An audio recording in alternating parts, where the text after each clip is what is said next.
Hey everyone, we got a 2010 Honda Accord in the shop. Came in with cylinder 2 misfire, cylinder 3 misfire, and random misfire detected.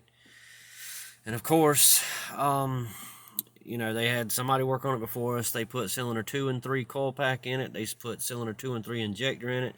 And they put a spark plug in cylinder 2 and 3.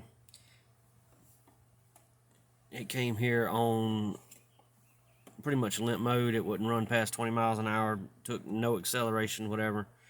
And I figured I'd show you what I did to fix it.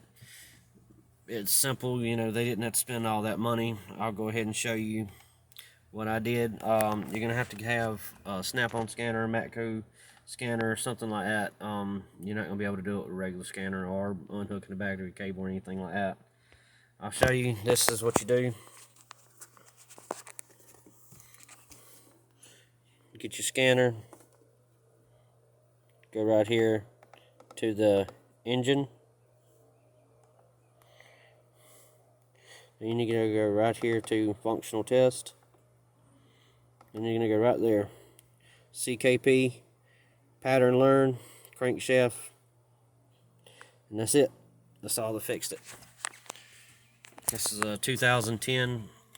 Oh shit, sorry, dropped my phone. 2010 Honda Accord with the 2.4 4-cylinder motor. That's what fixed it for me. I hope it helps somebody out there without, doing what they did, with the plugs, coils, injectors, everything. Just taking somebody who knows what they're doing. All right, y'all have a good day.